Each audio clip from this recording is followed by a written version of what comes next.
motherfucking G. Oh, real motherfucking G. That song is in my playlist. That song is in Oh my yeah. playlist. It gets me through pool days. Excuse me. Sheesh. Need some water. Yeah. Matter of fact, let me grab it right now. Water. I need water. Oh, water. Oh. What's Boy, that? I What's that? goddamn I'm Good dying Burger. around here. Jeez. Good Burger from Lord have mercy. when Keenan and Kel dressed up was cross dressing to invade Mondo Burger. I Yeah, don't remember that. I don't think I saw that. it's if you watch Good Burger, you'll understand that it was good for its time as far as a lot of references. So it wasn't And one of those like timeless classics, like you could always go back and watch it and most of it'd the be time it's like classic, still. but certain scenes you'd be Excuse me. like, ooh, that didn't age. But the movie itself was fine. It also Mhm. has Dan Schneider in it, so if people don't rock with Dan Schneider, yeah. Mm. But other than Mm. that, how you doing, brother? Man, outside of this little sour stomach I had right before the show started, not too bad. Not too bad. You like Oh wait. my belly aching?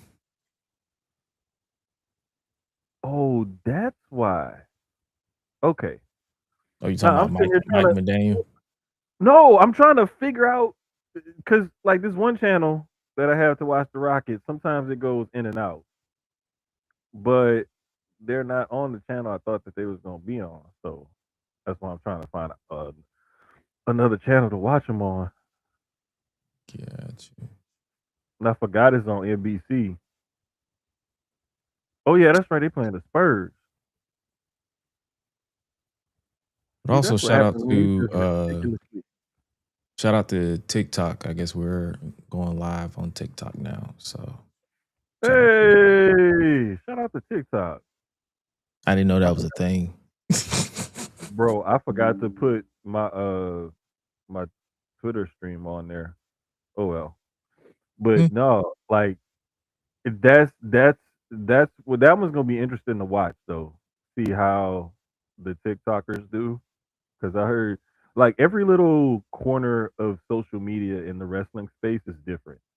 Like wrestling Facebook, wrestling Twitter, wrestling TikTok, like they're all like different ethos Oh of yeah. the same universe. It's like it's almost like you got different continents, you know, and each continent has its own thing that it's known for, or something like that. That's what it is to me, from what I've noticed and what I've gathered about the IWC. Is like each platform is like its own little country with its own little traditions, and it's known for whatever. You got Twitter, TikTok. You got Twitter, who is dramatic. TikTok, Oh who yeah. is short fused. You got Facebook, who believes every lie that they see. Oh my God, it is ridiculous. And then you got IG, which is a mixture of both. IG seems to be like the melting pot. IG seems to be like the America, the United States of the IWC because you got a little bit of everything there.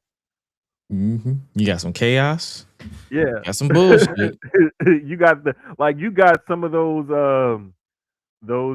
outrageous Facebook wrestling posts where it's like, oh, Seth Rollins had a setback with his injury, and now he's going to be out up to another year, and blah blah blah blah, and like they got the crazy stuff like that, and then they also have like the hardcore extremism of like Twitter, where you Mm, got like you know AEW good, everything else bad, or stuff like that. Like, yeah. yeah, it's a You little get that crazy. on Facebook too, but it's more Hmm. extreme. We got more bigots over there. Yeah, Yeah. I will definitely say that. I get on there, I'm like, man. And the sad part is most of the bigots that I be coming across are black. And I'm like, bro, you can't be a bigot and black. You got like 4 strikes on you already. You a Bruh, man, you black, and you a bigot. bruh, it be crazy because like I see some people like for perfect example when you talk about that, like they want to push everybody like they think all the black people should have all the titles and everything else. And then you ask them something just as simple as, have you ever watched an Ashe show? Mhm. No. What's that? My point exactly. I need go no further. Like it's performative to me because it's like you want to be so pro black, they need to do this, they need to do that, and then have you even paid attention to them? Do you even know who they are? It's one thing Don't give me that. to not knowing what it is and actually learn what they are and find out for yourself. That's fine. But if you just flat out dismiss it, then I know for a fact that it's just like unless you have a personal disdain for people in charge, because Hmm. let's be real, everybody across the board don't get along with the same complexion. Then Right. All I skin folk and kinfolk. yeah. So it's like if you dismiss it, well, just because you dismiss it, that means you just don't care about the culture that you claim you care about. Yeah. But what culture we will entertain y'all with is this theme song so we get the show officially on the road.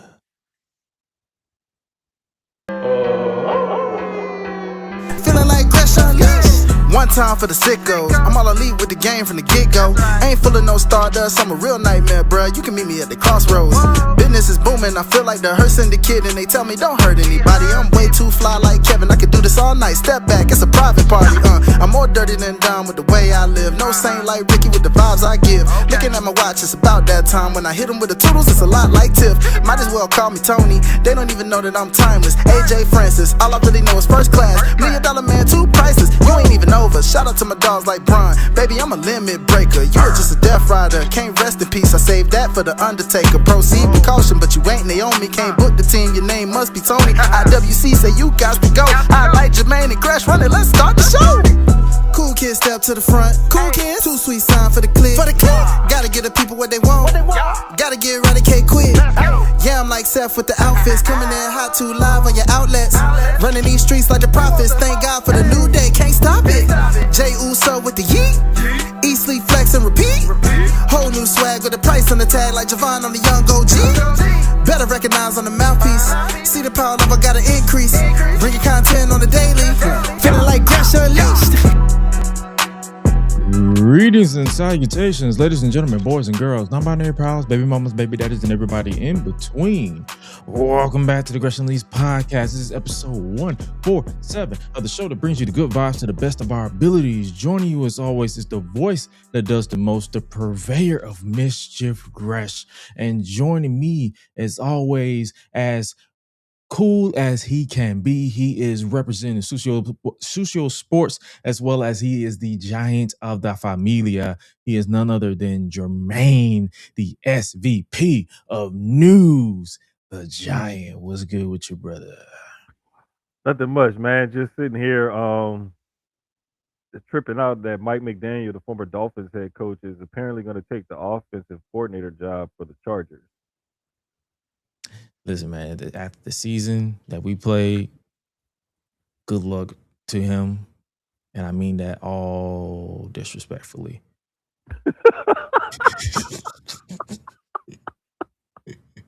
Bruh, it's like this is my thing, right?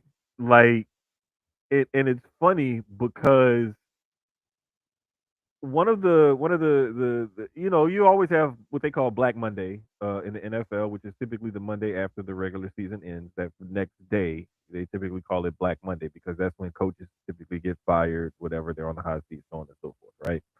Mhm. But the this hiring cycle has been kind of odd for the NFL because you had at one point, well, you just had 10 openings when Buffalo decided to get rid of Sean McDermott.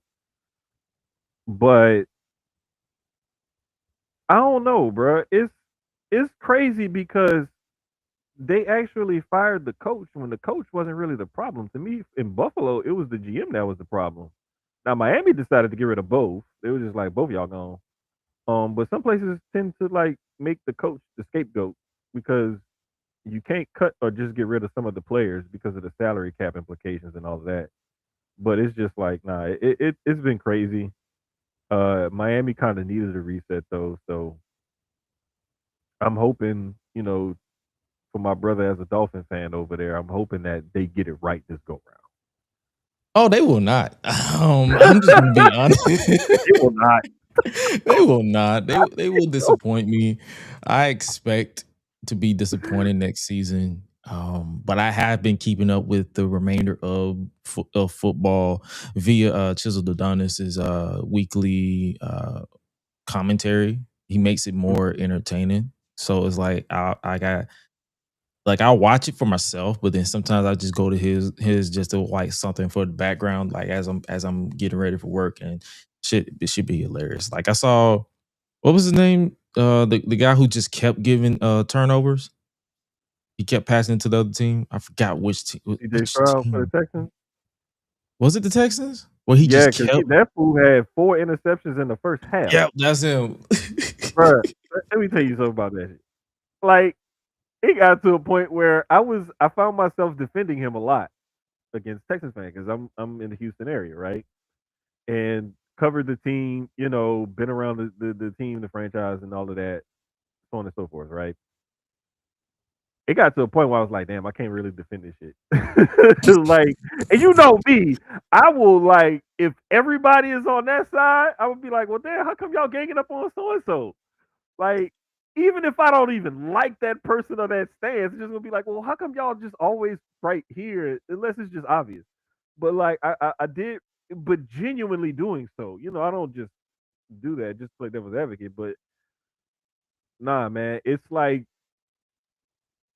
oh man, what was it? It was something that was going on. Oh, that's what it was. TNA. We was talking about TNA. hmm And you were like, nah, bro. It's just I was like, well, Gresh, I was like, we still have to give him a chance or something like that. And then when they did the whole thing with Kazarian getting the title off of Santana, I was just like, you know what, I've done. I can't defend it no more. Like I can't. I just got to a point where I couldn't defend it anymore. And that's kind of where I'm at sort of with CJ Stroud because I'm still giving TNA a chance.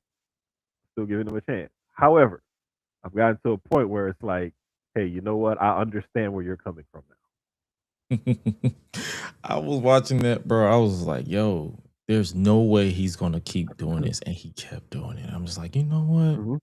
I'm Hmm. kind of glad I'm not on this team because I probably would have pulled my locks out at this Bro, point. it's the worst part about it is that there are built-in excuses for him because the hmm offensive line has been shuffled. You do have another inexperienced first-year play caller. Like there are some built-in excuses for him, but at the same time, it's like there are certain things that are inexcusable. And like the throwing the ball up in the air 20 yards down the field when you're about to get hit, like that's inexcusable. Like there's certain things as a quarterback you just don't do. And he kept doing those things. And it's like bro, you picked the worst time to have two of your worst games of the year. You know, last week they were able to fade it. This week they could. So that's what ends up happening to you though when you're not always on point and you don't always like focus on things because there's going to be things around you and sometimes you have to pivot and we've seen that in pro wrestling. Like we've seen companies have to pivot, whether there's an injury or a pregnancy, um hmm a contract thing, whatever it is, you know whatever it is. Shoot, we seen WWF back in the day have to pivot from some storylines. They even have to move WrestleMania 7, I believe it was. Brett never Remember fought. when they? Remember when you mentioned WWF? Remember when they had that indirectly, directly, but tried to pivot storyline where they tried to toy with the incest part?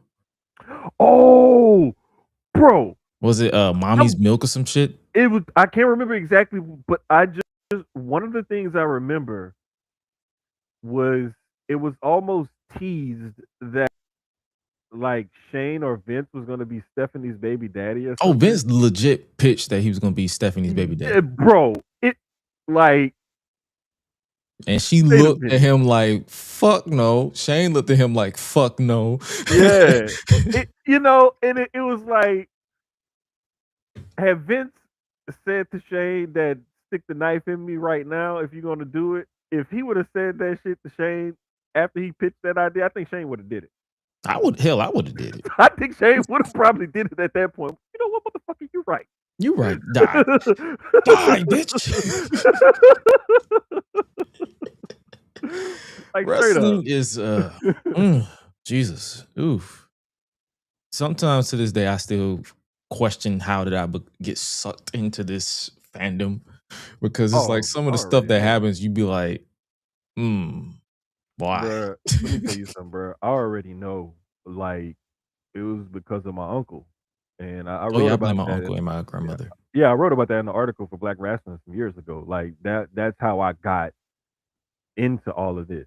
And it was just like, he and I were really close in age. It was like we're almost like big bro, little bro.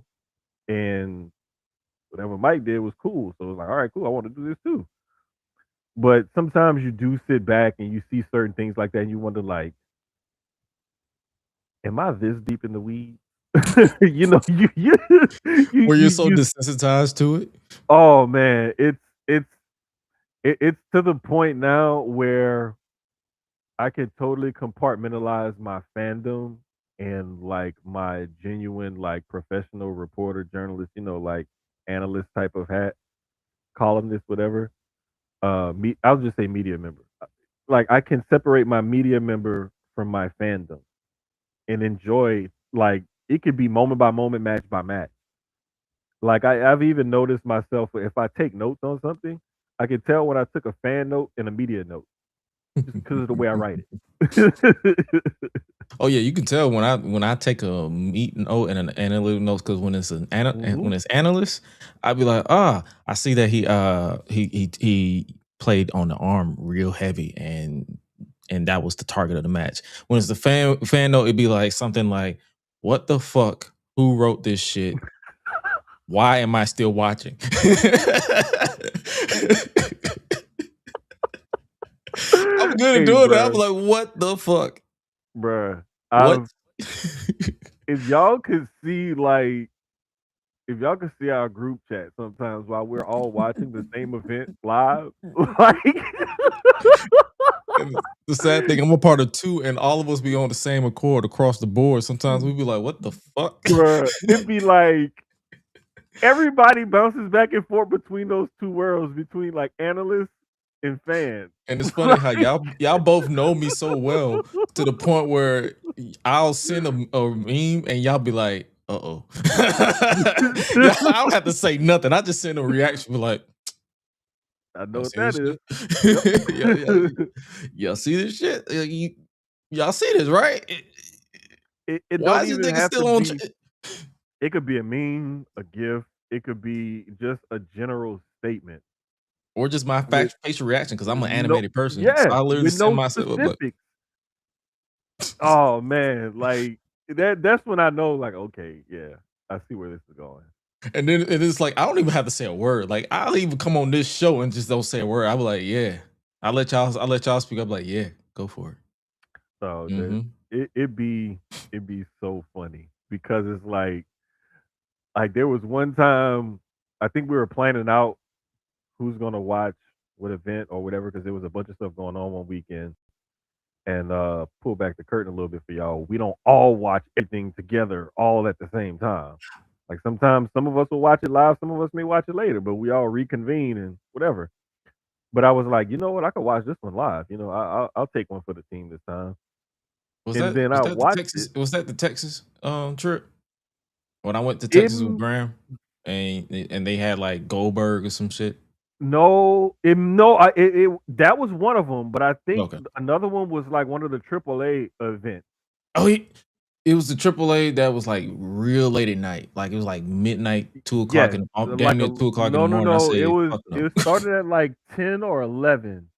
It was that weekend that they had like it was like a Saturday night's main event and a AAA thing. Yep, I remember that one. I was Matter of like, fact, because if I'm not mistaken, I just watched part of that calendar on Unreal earlier. yeah. Yeah, I remember that. So yeah, we have that tendency, like and Yeah. that's the beauty of having panels. Because even on Public Enemies, it's we literally just gonna watch this. Divide and conquer, You got baby. it. Divide and conquer. Hey, listen, like I try to get as much of it in as I can, and sometimes I get late to the party and stuff like that. And like I know you were really like I'll talk about like my little journey, like trying to catch up and learn about TNA and become more of a fan of them and everything. And like I had to lean on people like you who have been faithful and watch it. You, Dwayne, and some other people. And it's just like when you have a collective like that, and everybody can be like, okay, look, this is I'll watch this, but everybody's pretty much like, okay, there's certain things we all need to watch in order to make sure we can discuss them. But we may watch it at different times. But it's just funny because it's like we all kind of know each other and feed off the cues and stuff, but like we know like there's certain like for example, if there's a fire Judgment Day segment on Raw, I already know like I'm gonna be like, hey Gresh, did you see that one? Because I know Gresh hates it. He ready for it to end.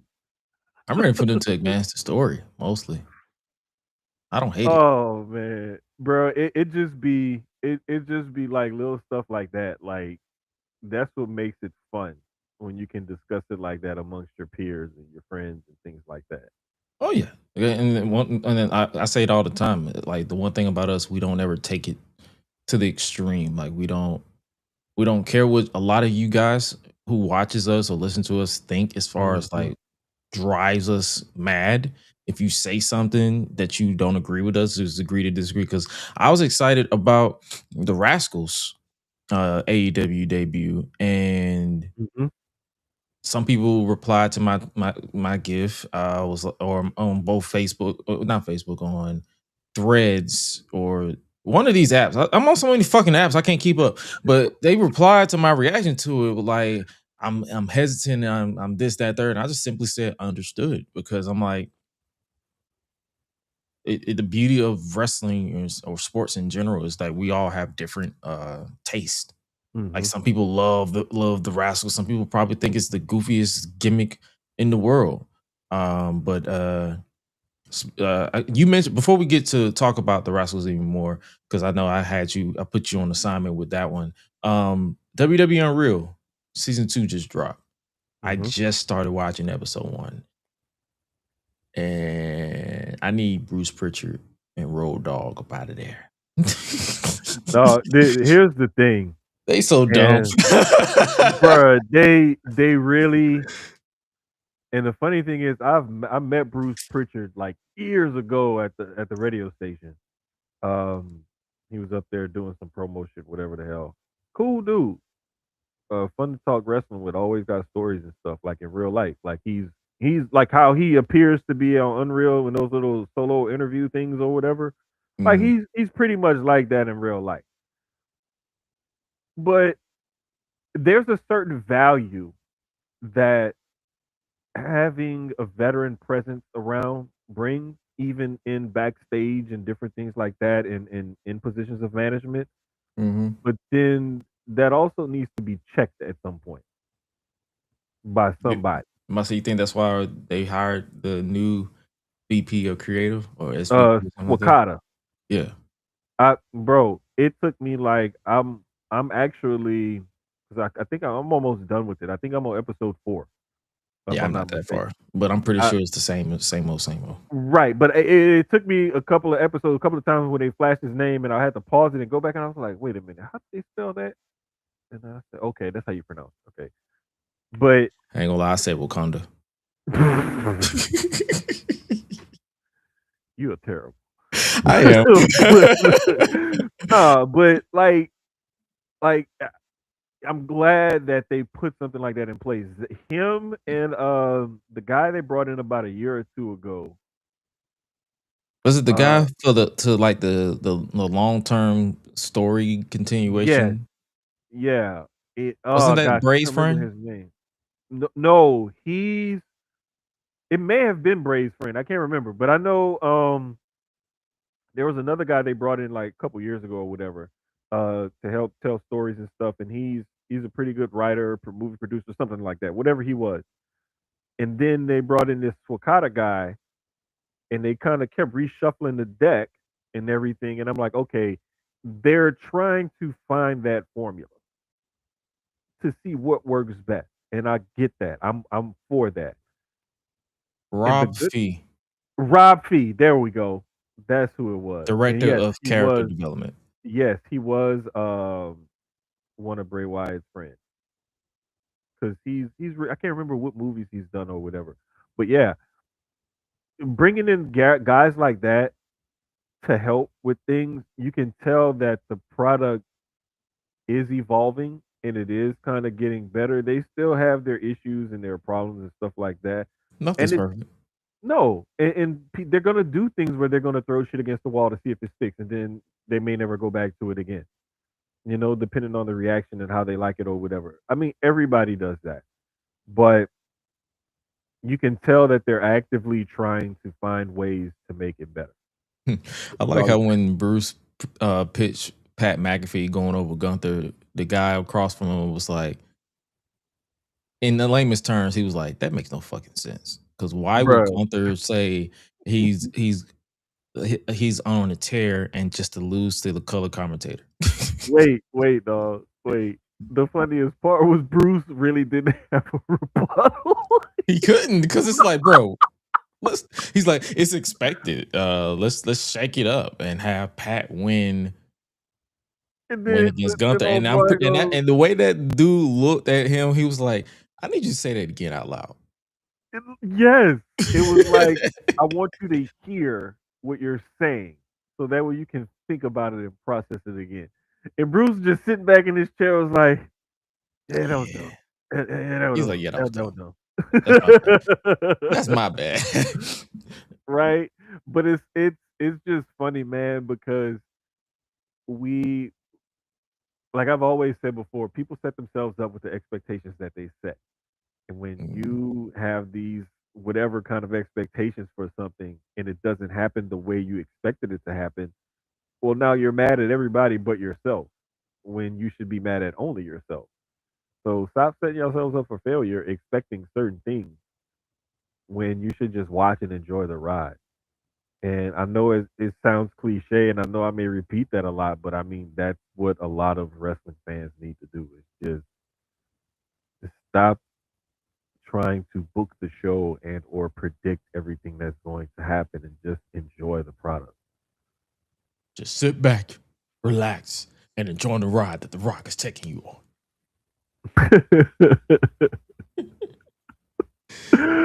Bro, for you to randomly pull that one out, pause. Damn, I don't have the rim shot, but Oh man. Pause. Hey, yo. Quote the Raven, nevermore. But nah, man. I say all we basically say all this. I still gotta watch a couple of more.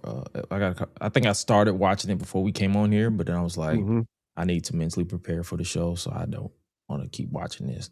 But I keep seeing this reaction where people are like, "Oh my god, it needs to be canceled." Y'all say this y'all said this in season 1, and y'all saying this in season 2, and the season 3 is coming, and I think more episodes is coming during the summer. It's here to stay. Netflix knows where their bag is, and that is to crack down behind the scenes. If you do not wish to see said show called WWE Unreal, there is this way on social media to go into your settings and press the mute button and mute the term WWE Unreal, and you will never see it. When it comes to Netflix, if you see WWE Unreal, you can clearly say uninterested, and they will not recommend you said show. It is quite simple for you to not consume WWE Unreal. But then I remembered to myself, I said to myself, and myself said, these niggas like being mad on purpose. So let them talk into the void. And here we are. End Hate quote. hate watching is so stupid. It's so stupid It's so unless unless it's a comedy. Because it's certain time. Like I'm not gonna lie to you. It's certain times growing up I used to hate watch some things. Because I was a Disney. No, I was a Cartoon Network, Nickelodeon, Disney. Grew out of that. Watched Freeform. Well, it was ABC Family at the time. ABC Family into Freeform, and then the CW at the same time. And a lot of those shows I was hate watching like a motherfucker because I wanted to see how it ended. Mhm. And most of these shows stopped being good after season 3. Mhm. And that's just me being graceful. Because some of them stopped being good at all. They were never good to begin with, but I was watching it all the way through because, hey, I invested this much, an hour of my time into this. Let me go ahead and keep going. And it never got better. I'm talking to you, Tyler Berry. Yeah, there's I won't say hate watch. I will say I watch with like bated enthusiasm, like waiting for something to get better, Oh, yeah. you know? And you've already 2018 WWE Raw. listen. I mean, there's some rough days like that I can remember. Like, for example, part of the ruthless aggression and Cena's come up and all of that that I forget is because like I fell out with it. You know, like I'm having kids, busy, life and adulting and things like that, and you can't keep up with it as much as you want to, as much as you remember. But there are certain periods like between WrestleManias like 11, 12 or so. Like 9 was like, what the hell? And then 10 was like, okay. 11 and 12, I was like, what the is this? 13, I'm like, all right, y'all coming back. And then 14, it was like, all right, cool. Yeah. Like, 13 was the boss man shit, wasn't it? with him hanging, Yeah. that was 15. 15. I'm That trying to that was remember 13. Oh, that was Undertaker, wasn't it? Undertaker won it. 13 was, yeah, I think Undertaker and Sid, if I'm not mistaken, and the whole Bret That was Hart thing. Bret and 'Cause Stone remember Cold. that was Bret and Stone Cold, yeah. Oh, okay. I be trying to remember because it's like they all for some reason bleed together to me, even though Right. I was like a baby to like when most of the stuff was. Mhm. You said, No, "Oh," I was like, I was into it. Like I he's was like, just "Oh like, shit." damn, this is like, what is Yeah, this? because Like, 99, I was 5. Yeah. So it's like and the funny thing is, I remember watching some of these things because I was with my great grandmother and my grandmother, and they used to mhm. watch that shit Hell yeah. even with me in the room. They got in trouble, but my mom wasn't finna do nothing because that was her parental authority. So she wasn't gonna fight them. She just like, he shouldn't be watching that. But they didn't care. So I watched it. And then my brother Bro. started watching it when I was my brother started watching it like when the Attitude Era really kicked into gear. Mhm. He got in trouble, but I still snuck in Ah, there and watched it anyway. So it's like I remember bits and pieces of it until like yeah, 2002. That's when I stopped watching it because I think that's when I started going outside more. So got I didn't we didn't really watch TV. We just went outside. So I didn't really start watching WWE back until like 2005, 2006. And then I've been stuck ever since. So yeah. I got back into it like around that time, roughly. Um, Maybe a little bit later, but I know mm. for sure like 2009, I 2008. remember when I accidentally I bought a was pay-per-view for TNA because I thought it was WWE.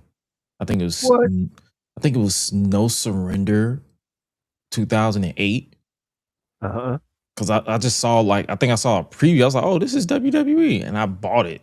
And I was like, I had to pay it back though, because I got in trouble. Cause I think I bought that along with some other things that I shouldn't have bought. But hey, man, I was a Curious Kid. Fucking Yeah, this is before a lot of stuff got free online. So yeah, so let's just say my childhood was fascinating. I had a fascinating childhood, but I don't regret it because you live and you learn in this life. However, yeah. Hey, So man. in other words, we've been watching wrestling for a long time. But Long shifting gears time. back to AEW, the Rascals are Mhm. in AEW, all officially all elite. Mhm. What I about to say Wesley, Desmond Xavier, Zachary Wentz, and our dude Myron Reed. But they're missing one. Yeah. So all 4 guys were apparently signed. Mm-hmm. Reed, Wentz, Xavier, and Trey Miguel. Then inexplicably, Trey Miguel was released from his contract. Um, the regret to inform you, blah blah blah. Standard release statement from the company or whatever. Um, and at first, it almost seemed like he asked for his release, Mm-hmm. like he was taking time away from wrestling and this and that. Yeah, because I saw some people trying to spread that he was injured too. Yeah, and I'm thinking, what's going on? Like, does he need a mental break? Like, what's the thing that prayer is up for him? Of course, like what the hell? And then it comes out like, no, they decided to release him from his contract. It was like, well, wait a minute, what's really going on now? Speculation is running rampant, and there's rumors flying everywhere that it could be a result of some uh a homophobic or anti-Semitic or something type of He was tweets that homophobic. he sent out. Homophobic, okay, yeah, homophobic tweets from like 2020, 2019, 2018, 19, 20 years Mm-hmm. ago. There's also the other part B that it was an MJF thing because Trey Miguel used to date MJF's now wife, Alicia Atow. The crux of it, or like the thing that really like kind of puzzled people is when it came and it was said that this came from above Tony Khan. And people are wondering, like, well, who the hell is above Tony Khan besides his daddy? Because they own it. Like, if Shah Khan don't have time to say, hey, the fourth member of that quadruplets you just signed, yeah, I don't like what he said on Twitter a few years ago. Kick him out. Mm. That man don't have time for that shit. You don't care. He really don't. But then some people started speculating, well, maybe it's a Warner Brothers thing. Mm-hmm. Because, I mean, if that's your biggest source of income is your TV contract and your TV partner says, hey, we don't like X, Y, and Z, you're not going to jeopardize that TV contract. You're just going to kowtow and do what they say. So, I and I read something else earlier that said rumor again, speculation, dirt sheet shit, whatever. But that there's some talent that's kind of upset about it because it seems as if the rules are being enforced evenly across the board. Mm. Um, so we heard like later on that that's why the Briscoes were kept on ROH and not on AEW TV was because of some stuff that Jay supposedly, well, both of them, but specifically Jay said back in the day. Um, After his unfortunate passing, now like we get to see Mark all over AEW TV now. Mm-hmm. Um, the Bucks have been known to have said some things in the past, and look where they are. So, and MJF constantly toes the line. But it's like, And Sammy Guevara, remember that shit with Mercedes? yeah. So it's like, the rules aren't always applied the same across the board. We see that. But I think they're all making this worse by someone not coming out and saying this is why this happened. Right. And the only illusion that we have towards that is Trey Miguel's statement yesterday saying that, hey, basically to surmise it, I've grown from that. I don't preach hate. I'm a man of faith. Like saying like I said something stupid back then, basically, but I'm changed and I'm matured now.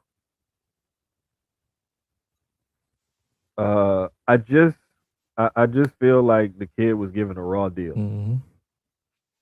and I think the more and more people speak out against how he was treated and him being released and so on and so forth, I think that could have some effect on him possibly getting back in with the company, which I think ultimately should happen because this looks bad on them Mm-hmm. because people oftentimes get second chances, especially if they show true remorse and they show that they've really reformed themselves.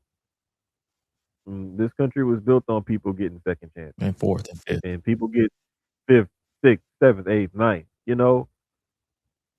So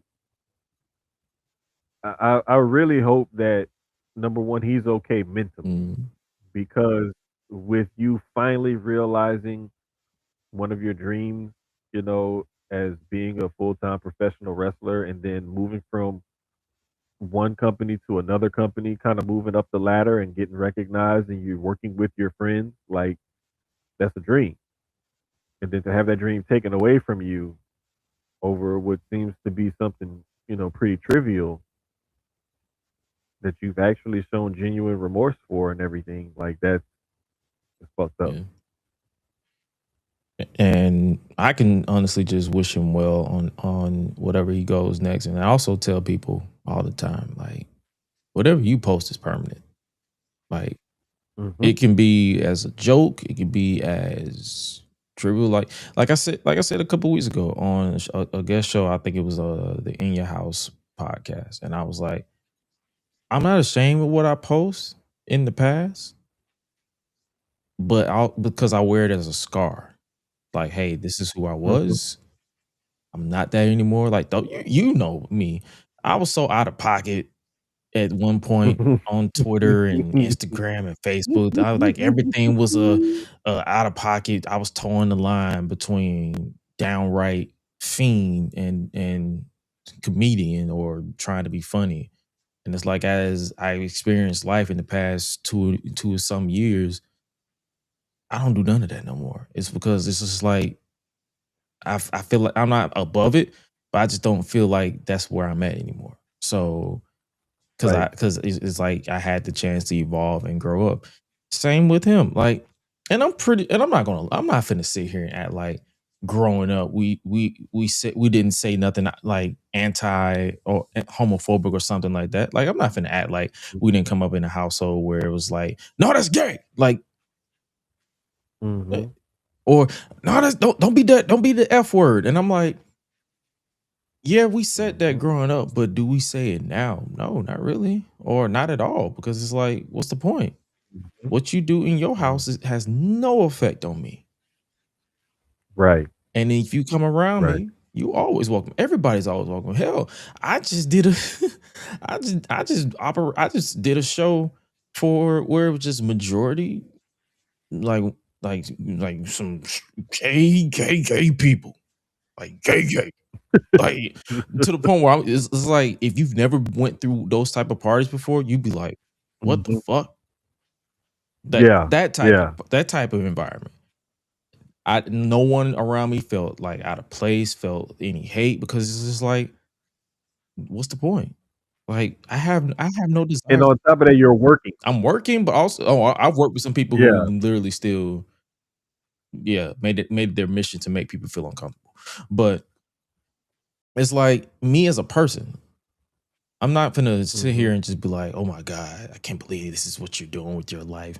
What would Jesus do?" And I'm like, well, I laugh when they say, "What would Jesus do?" I'm like, well, he would hang with this person because Jesus wasn't around Thank people who were you. just like him. He was around robbers and thieves and Jezebels and Marginalized people of society.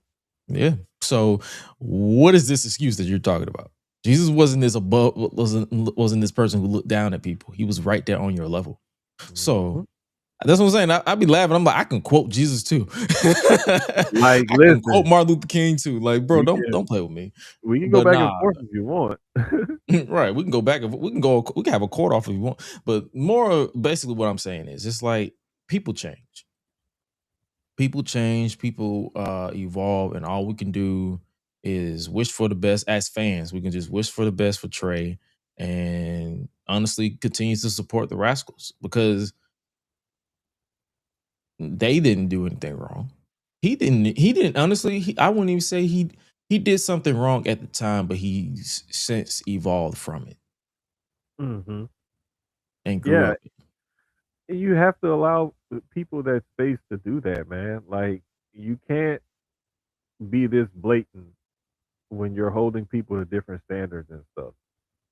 Like, you just can't, because now you're seen as hypocritical, and any other little thing that you do is going to be, hyper.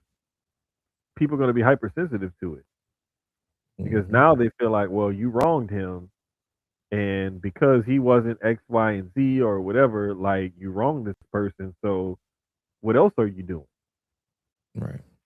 And I don't know, man. I just feel bad for him, and prayers up to him. Like, hopefully, he can hold his head up and find his way either back there or back to TNA or something, because like, dude is talented, and I was looking forward to seeing all four of them as a quartet in Yeah, because a.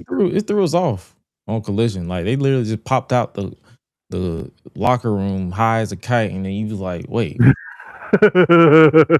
isn't there I four of loved it. you?" I loved it. I loved it, bro. It was because I kept wondering, I kept waiting for him to like walk through, Right. or like like you in there smoking, chilling, whatever. Somebody always has to go on the store run because you probably forgot snacks or need more snacks or something. So I'm thinking, okay, well maybe Trey Miguel's gonna come with the snacks or something. He never came, and I was just Mm, like, damn, this is messed up. yeah. But it is what it is, man. Prayers up to him though. Yes, sir. For more AEW news for everybody who don't know, Zeta Steel is all elite. She's one of few signings on top of Persephone, even though that's a co-contract, and I believe Lindsay Dorado, Yes. among other people.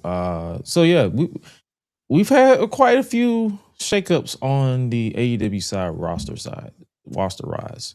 Uh, Shout out to Zeta Steel because she went from Evolve to AEW. Hmm. She had her first televised match on Collision against Marina Shafir this past Saturday. So shout out to her and for getting signed and having her first official televised match. And also shout out to the new trios champions, Hangman Page and Jet Speed. Bro, they're already like trying to come up with a name for them or some kind of I goofy saw name. Hang Jet Speed and I said, don't ever say it to me again. Just say Hangman and Jet Speed, or Jet Speed and Hangman. Like, keep it simple. Like, they don't have to have a name. Like, I don't know what this is over there where everybody has to have a name or a new name or something like that. Like the this and the that and You why know what they look? you gotta do that? They do look. They look like Red Dead Redemption. Yeah, let's go with that. Red Dead Redemption or Hang Dead Redemption. Hang them dead. Let's call them Hang them dead. Not them, but like hang their ops dead. Hmm. Yeah, let's never do that. That's why I'm not in creative. That's why I don't do that. Like I do my own thing. Hey man. But speaking Yeah. of ops, Powerhouse Speaking of Hobbs is mhm. gone. And I gave my thoughts on Public Enemies this past Thursday, so make sure you guys check that on demand if you haven't already. But I want your thoughts. Sir. Like, what are your thoughts on the AEW exit and the, I'm guessing as of now, sorta not confirmed, pending arrival of Powerhouse Will Hobbs in WWE? He was one of the guys over in AEW where you just take a look at the landscape and you're like, yeah, he looks like a WWE guy. Because they haven't had that. Big E got injured, Lashley left, Shelton Benjamin left, well, fired left, whatever. Like you don't have the big buff black dude. You got Oba coming up, and now you're getting Hobbs. Now you got two of them. Now it's like, hey, look at this, you know. But no, man, he's him, Wardlow, like Lance Archer, Luchasaurus. Like some of those guys just look like WWE guys because they're much bigger than most of the other competition that's around there. And then you see them when they get on the WWE roster. And the main reason why I'm pointing out Jeff Cobb is simply because he's so short. But you saw him in AEW and he looks like he's like just about as tall as everybody. Then you see him on the WWE main roster and it's like, oh, that's the little short, little chunky dude. Like that's the little fire hydrant built motherfucker. Like That's the Mucinex commercial. yeah, like oh, that's that dude. But nah, man, like Hobbs is he's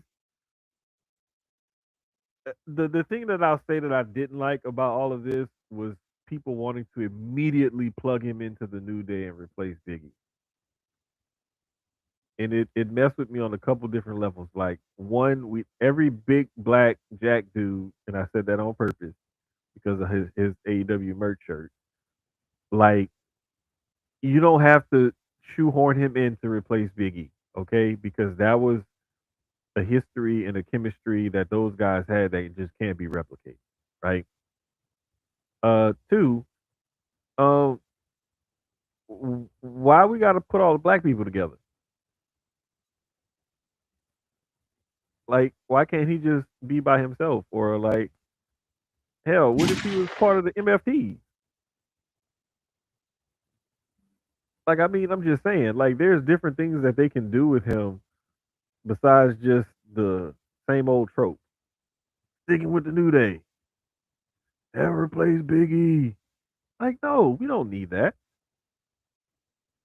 But I'm interested to see whatever it is that they do with him. One interesting thought that I saw, I can't remember who to give credit to, but I did like the idea of him going to NXT and helping Ricky win the title in that ladder match. That was an Mhm. interesting idea. Um, but he could also be somebody's muscle or enforcer or bringing in whatever, on the main roster.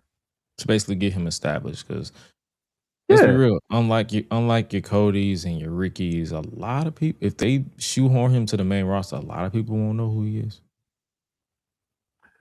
I don't think like the pop would hit the same, and that's why the way they bring him in has to be, the thing that kind of gets the oohs and the ahs.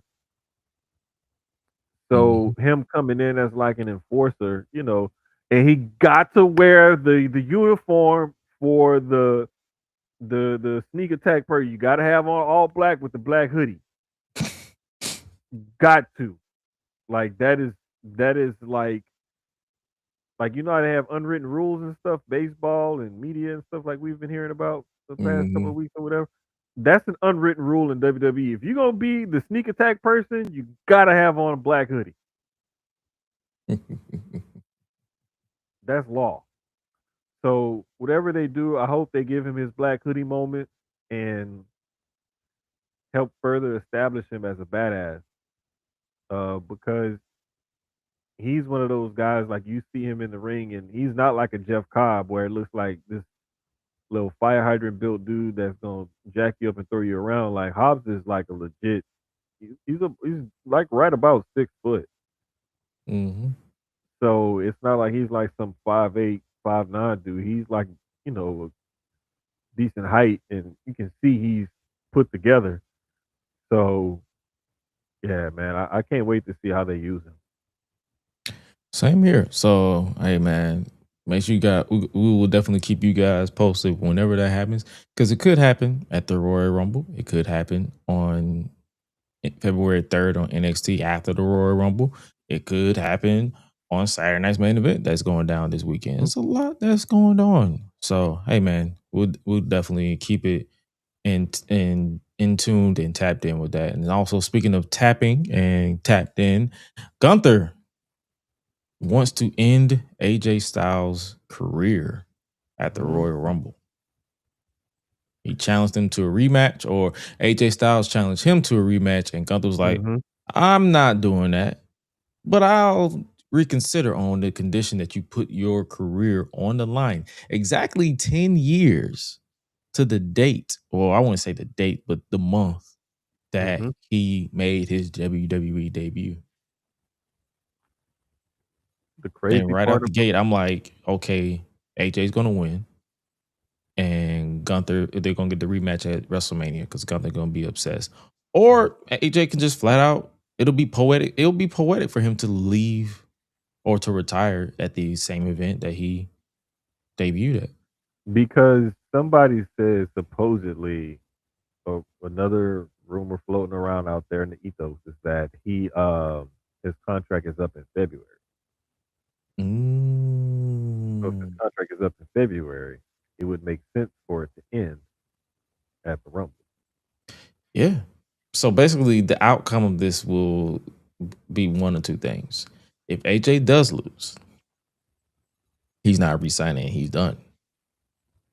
If he wins, he got that extension. And another thing is remember he missed time because of injury. So what if they added on injury time to his contract? Or what if they came to some sort of agreement, like, like, hey, listen, we know your deal is up February 21st, whatever.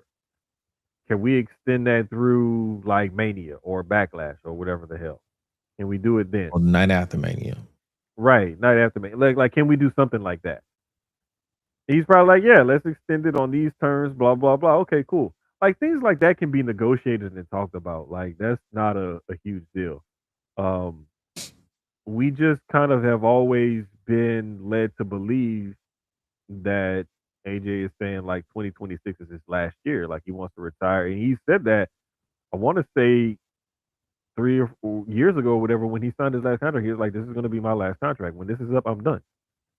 And he's also said he doesn't want to wrestle past the age of 50. Yeah, he wants to be able to retire and be able to like say, "Hey, you know what? I did it. I had a great long career. I'm satisfied with where I'm at, but I don't want to keep doing this past the time that it's, like I can still do this and be AJ Styles." True. I don't blame him. I'm interested. Like it sold me. Gunther has been killing it as this just arrogant prick who can literally chop your head off if he wanted to. And AJ is just like, yo, you're not about to slime your way out of this. So we're going to settle this. We're going to handle the business in Saudi Arabia. And yes, I'll put my career on the line. So we are locked in for it. So Royal Rumble is next week, actually. Not this coming Saturday, but next Saturday. Right. Shit rolling up like a motherfucker. Yeah, this Saturday we got Saturday night's main event. Which we will talk about in just a second. Right. So, but I'm thinking another reason I don't think this is gonna be his last match is because would AJ really want his last match to be in Saudi Arabia? I doubt it, but if the money's right. A lot of things have happened when the money is involved. So, but nah, that's what I'm saying. Like, I feel like this is going to be the one time where the 50-50 booking will make sense. If it doesn't Mhm. happen, then I'm not going to be mad at it because I have so much to be thankful for because I've legit followed this dude for well over 2 decades at this point. Yeah.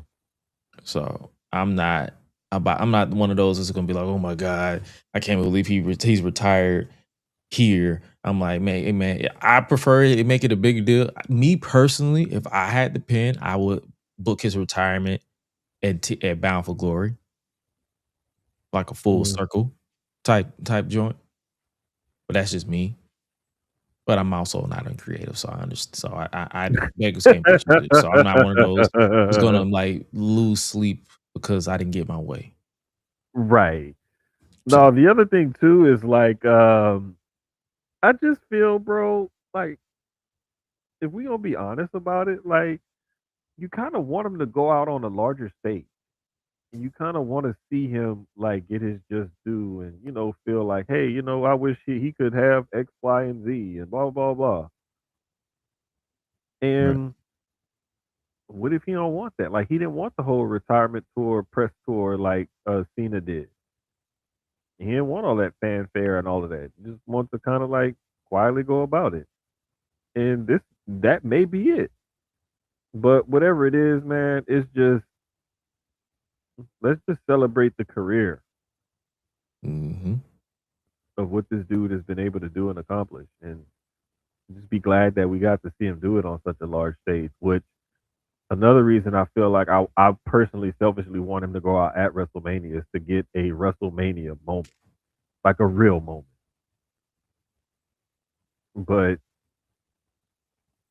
with it being maybe his last match, he'll probably end up losing. So it's like, damn, like he had all these other matches at Mania that he could have won or should have won or whatever the hell, and now you got this, and it's just like whatever. Yeah. But So, hey man, however this match goes, we're gonna be here definitely to talk about it. And speaking of matches, the main event of Raw saw CM Punk retain the World Heavyweight Championship over Finn Balor. I just finished watching that match before we went live. I actually enjoyed it. I feel like it was one of Finn's better matches in the past couple of years, and this is coming from seeing him. I think I saw the Bad Blood match with him and Damon Priest. I did not enjoy that match at all. I saw him and Seth at SummerSlam, mhm. and I believe that was the only 2 times I seen Finn wrestle. I'm pretty sure I'm probably missing some. Did he wrestle in 2023? I believe so. Yeah, If he did, I saw him at that SummerSlam too. I'm trying to think. Did he? that was the Mania he fought Edge. Was that? No, that was Seth Rollins. I'm talking about Finn. No, I'm saying in 2023, wasn't that the Was it? Mania that he Was it fought Edge at the Hell in a Cell? Finn Balor? Finn Balor. Oh yeah, 2023. Yeah, that was the singles match. He lost to Seth Rollins for the world title. That was 2023. Mm. Was it? He wasn't at 2022, I don't think, because I was at that one too. It was like a record, like not a record, but it was like back to back consistent years that we was going before they started pricing us out. Oh Um, yeah, because y'all went to oh yeah, so we did see Tennessee, him. right? Yeah, it was it was the Mysterios versus the Judgment Day in that no DQ tag Okay. team match. I'm myself, so I saw him wrestle 3 times, and so I'm not. It's not one of those cases where I'm like, oh, I've never seen you wrestle before. Like once I saw The Rock wrestle live for the first time at WrestleMania in Philly, I was like, yo, I'm good. But no, I enjoyed this match. It was Finn brought back the babyface theme, the Battle Club theme. He didn't bring back the trunks for those who were fiending for him to bring back the trunks. But I enjoyed this match. Like I feel like Yeah. whatever they do with Finn, going forward, because this is probably the story direction or the progression that I've been asking for, because no more stalling. Just go ahead and turn Finn back babyface and just get it and kick him out of Judgment Day. Yeah, it was a good nostalgia moment, and the nostalgia freaks probably had their little moment when his music hit. And funny enough, he missed his first cue to do the hands thing. Oh yeah, he said he couldn't hear the music. Yeah. I love when they have those little real moments like that, man, with the cameraman. That stuff be cool. But yeah, man, it was a good match. It was a good match, good presentation. Of course, their production is always going to be top notch, but it's like, will the ring work itself live up to everything else around it? And this one, I think it did. Yeah. So, hey, what's next for CM Punk? We'll find out at the Royal Rumble We're gonna find out this weekend. or this weekend. We'll Isn't see. that to see who's going to fight him for the title next? Drew. Oh, that's right. That's the one to fight. Okay, yeah, you're right. You're right. That's the SmackDown one. Okay, yeah, we're gonna have to wait till Rumble or Elimination So Chamber. either they're gonna run back him and Breaker, or he just gonna sit Rumble out and find out who wins the Royal Rumble. Yeah, this is gonna get interesting because there's several different directions that they could go in. Oh yeah. So hey man, we're here to witness it all unfold. Speaking of things unfolding, they turned Natalia heel again. Hopefully, we get the low key legend Natty. That's what I'm looking forward to. And that Natty needs to go. She needs to rip through this division, and she definitely needs to win a title. Because if it's not low key legend Natalia, you can keep it. I need the cornrows, the black track jacket, the mouthpiece, tape fist, all of that. Hopefully, this is what was leading to. Because if not, brother, we've seen Natalia turn heel before. Wasn't good. Yeah, we need this one. Streets need this one. For real, for real. Yeah. So, hey man, I'm just glad that we're not seeing Becky versus Maxine again. So I'll take what I can get. Beggars can't be choosers. Because the match was fine, but it was just like wrestling 6 times in a row within the span of a couple of months is crazy. Yeah. It's gotten to be like a little annoying. After a while, yeah. Speaking of annoying, and hopefully more well wishes go out, Javon Evans. They had to stop the match. Some people believed it was to be the shoulder. According to online rumors in the ecosystem, they were worried that he had a concussion. So they stopped the match, but they allowed him to fly. So we will definitely see what goes forward. But man, that was a scary situation. Like, shout out to Javon Evans, wishing him well, and whatever happens going forward, we will always support you, brother. We will always support you. Yeah, the good thing is when they said he was able to travel with the rest with everybody else, that lets us know, like, well, if he's traveling with everybody else and he wasn't sent home or held back or whatever, whatever the injury is, it's not serious enough to the point where they took him off the road.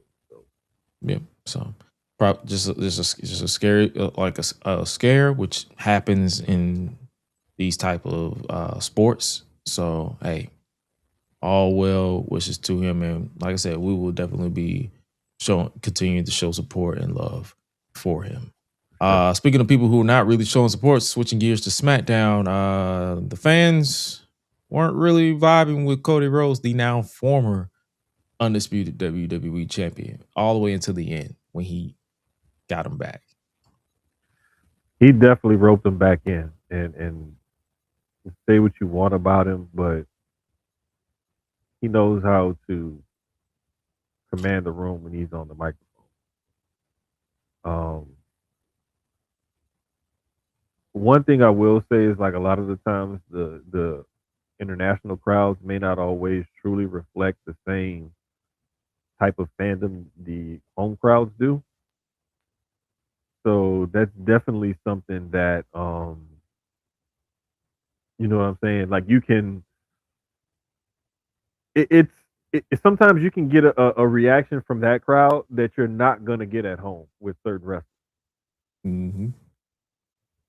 And I believe the one with Finn Balor is one that we can replicate that in the States because people have been waiting for him to, go back to being Finn Balor and who he originally was and why everybody fell in love with him. Even though he's really good as a heel, he's, loved as a face as well. But I'm glad Cody was able to like turn that around, show that skill set that he has in crowd control and just let's just that chase again with the baby face is always better than the title. So let's just see how he goes about getting back into the title picture. And the whole thing with him and Jacob Fatu is a nice little setup for both of those guys.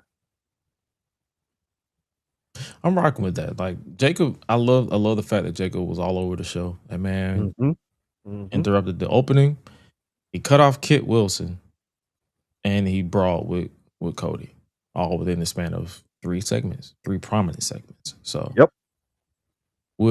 I feel like we're definitely going to see the world title on him at some point this year. I wouldn't even be surprised if it's like Survivor Series or around that time. Yeah. It's main event time for him, in a major way. And I'm not just talking about SmackDowns and Saturday night main event or whatever the hell. Like, no, I'm talking about like closing the show at a pay per view main event, like consistently being in that world title picture main event. Like that's what they're positioning him as since he's come back these last couple of appearances. Indeed. Indeed. So hey man, we'll definitely be keeping our eye on anything that happens with the man who's all gas, no breaks with it. And speaking of prominent main events, we've been this entire same show. They've been trying to fulfill the fatal 4-way match that will determine the number one contender for Drew McIntyre's undisputed championship. And we saw Trick Williams basically also not only qualify but basically close the show. Say, Trick man, Gold. uh, Trick Willie has fully established himself as a star on SmackDown. Not only did he qualify for that fatal four way number one contenders match, but to close the show in a way where you're dumping one of the most loved baby faces out on his back and you standing over him. Like what? Like that anytime you close a show like that, like as the last man standing or whatever, it may not bode well for your next match because you're probably gonna lose. Hmm. But I mean that shows where they see him. And I love, love, love, love that the European crowd picked up on the chant with his theme song. Hmm. That's one thing about those UK crowds. They know how to ride the wave and make it more exuberant. Like shout out to the overseas crowds. That's how they got the Yeet thing over. It's because of that. I still remember that Leon France crowd going crazy. Bro, that shit was insane. That's what I'm saying. So I'm like, and then now I'm seeing them go crazy for Trick. Love it. Love every single second of it. And Sure. also shout out to Leon Slater for his showing against Carmelo Hayes on SmackDown as Oh, well. definitely, man. It's almost like it's. I mean, it's almost like, bro, like to see him and Javon Evans, both of those guys, only 21 years old, and as good as they are at such a young age. Like, man, That's why I'm like prayers up for him and his injury because I'm really hoping like he can come back sooner rather than later because he's got so much potential and they're so fun to watch. And it's like the entrance they got it. They got it with the talking and everything, and then the in ring performance is unreal. And shout out to Leon also because he smiles a hell of a lot more since he got them top teeth fixed. Got them veneers. Hey, brother is like, ha, hee. At least he didn't get the Roman Reigns special, so he's good. Yeah, bro. I'm glad Roman ended up getting them fixed because Yeah. one point, boy, he had them chompers. Yeah, that first year where he was smiling a lot, I'm like, bro, them things is huge. Them car Bruh. chargers in your mouth. Oh, them ain't chiclets. Them there is like that's pieces of porcelain plate or something like that.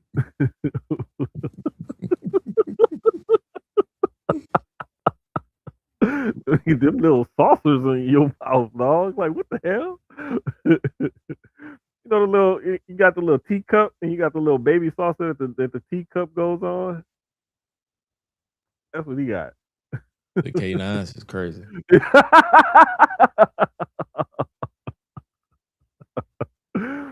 Say man, but yeah, like it's good to see like these younger kids getting a shot on the main roster.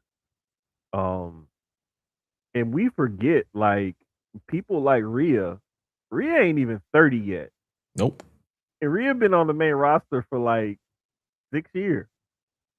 2020. Yeah, 2021. So going on 5 actually. 5.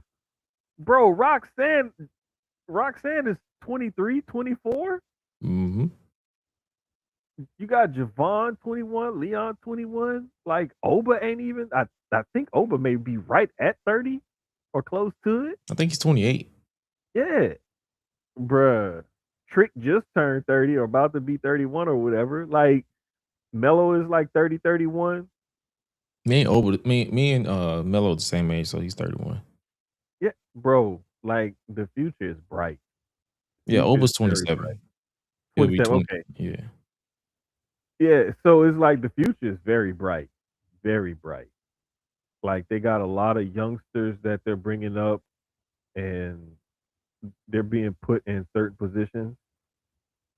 Sol Ruka, another one. Mm-hmm. So it's like, bruh, I don't know, man. The I'm future ain't a loving it. problem. It's just Yeah, hope everything lines up accordingly so everybody has a path to success. And speaking of things lining up and paths to success, I don't know what they doing with Jade Cargill's women's title reign. Outside of bruh, they finally establishing Jordan Grace, but it's just like, okay. bruh. I just realized when they had posted that they say she didn't have the title for like 81 days or whatever, and she has not. Mm. I was like, what? And when I look back, I was like, she literally dead ass only had 2 matches since winning the title. Like, wait, what? Yeah. Are you serious? On TV?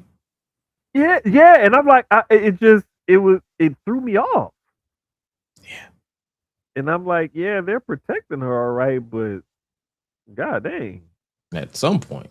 And then it's like, I understand her being a character, but saying, oh, there's nobody in the division that's good enough to take me on. And I'm like, let's slow your roll down there, Buttercup. There's a lot of people better than you to take you on. But I get it. She's a character. I don't take it personal. But yeah, they need to do something. They need to like she needs to have like it needs to happen sooner rather than later. Because if it gets to a point where, because they're putting themselves in a position to where, hey, if Jade faces Jordan Grace and beats her, who's next? You have to be able to stretch that. And having Right. her sitting there doing nothing on TV is not helping. And I could see if she was on TV saying something or doing something of substance, but you're just sitting there. And when you do talk, you literally says the same thing every single week. Yeah. I'm that bitch. Okay, congratulations. Do you want a cookie? Prove it. Prove it. Destroy this person. I'm not talking about a squash match. I'm talking about light these people up. Yeah. And the thing is if we go all the way to the Rumble before she defends her title, that'll be right at like 3 months that she's had the belt where she hasn't defended it. Yeah. If that was like the Intercontinental title or the US title, nobody would probably bat an eye. You probably wouldn't, you know, hey, what's going on with that? But that's about it. Mm-hmm. But it's like, this is the SmackDown Women's title. Like, And what are even we then, I'm about doing? to say, even then, I still question what's going on with that. Like, what the fuck they doing with Julia? Yeah, that's another thing. I think that they're wanting to really reestablish her, possibly as a babyface now, because of the way that match was when she regained the title and then how she stood up to Nia and them afterwards or whatever. Mm-hmm. It's almost like she worked face during that match, and then that whole post match thing was for. It was like it was set up for her to have that face off, like to stand up tonight. Is what it seemed like to me. And I mean, if they're gonna go that route, cool. But like, I just want to see something more well defined in a direction for her because she's a badass and she needs to be presented as such. Yeah, I mean checking the comments, Mercedes had her defenses, but she was popping up like Jade for a minute. Oh yeah, of course. And I said the same thing. Mm-hmm. It's very well documented. I've said it across both shows. Yeah. She need to do something. I was like, yo, she just coming out here saying nothing. Like I was like, yo, she's cutting the same promo. She would come out, dance around with her belt, and cut the same promo, and it'd be like, okay, what can you give us something else?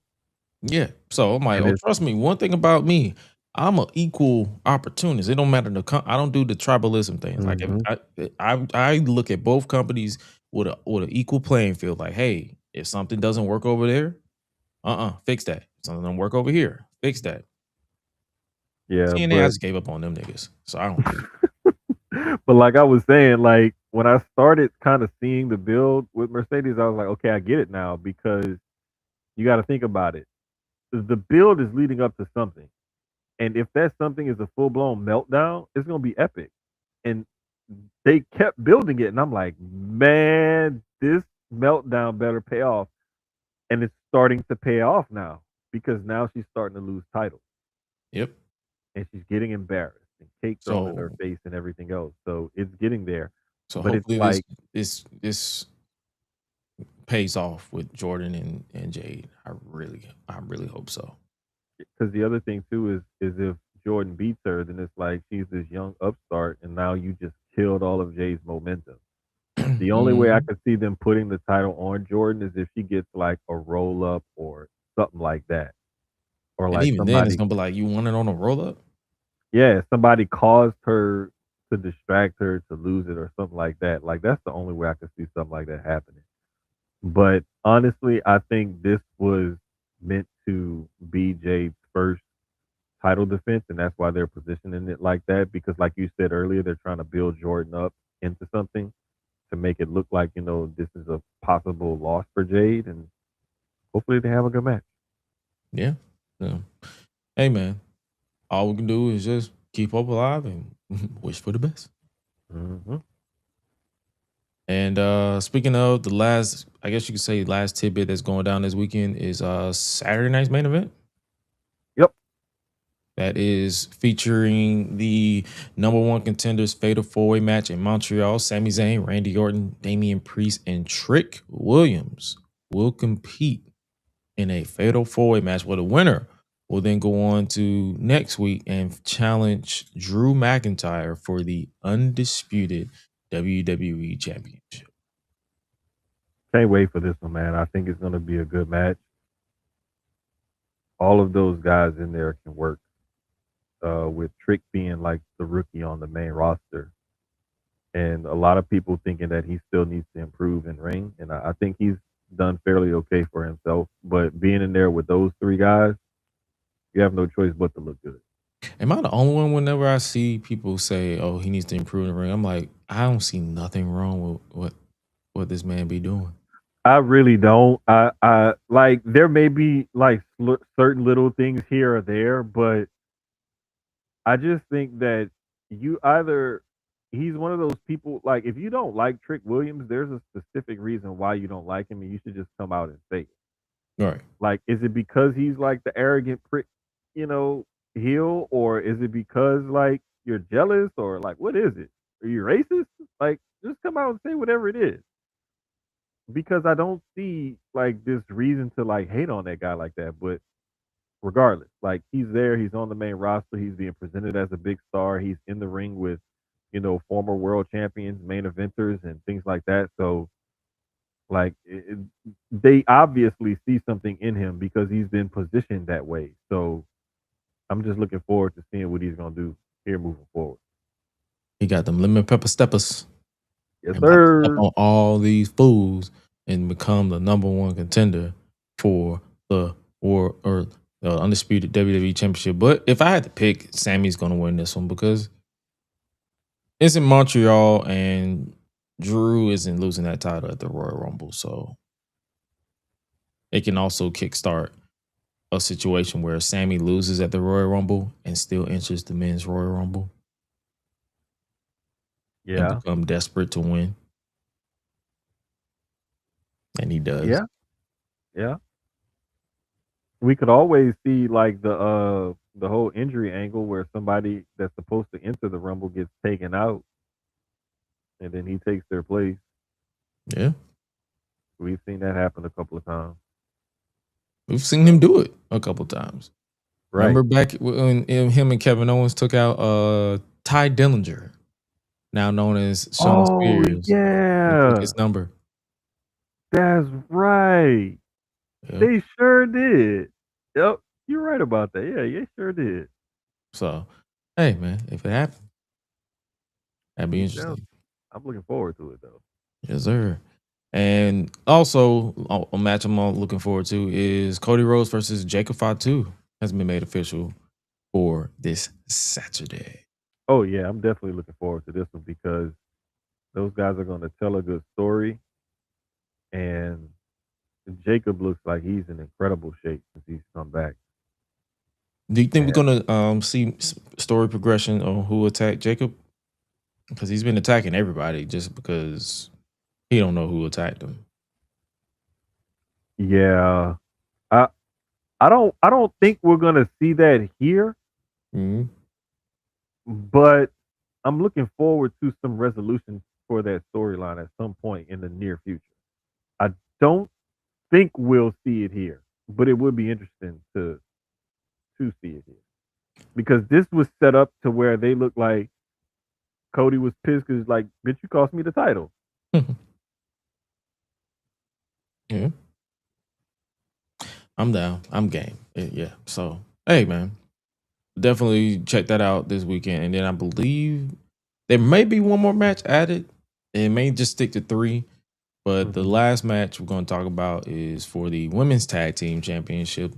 Rhea Ripley, and Io Sky versus the Judgment Days, Liv Morgan and Roxanne Perez. I can see Rio getting the win here because this is their first defense, Oh yeah, of course. and And they didn't stand tall on Raw.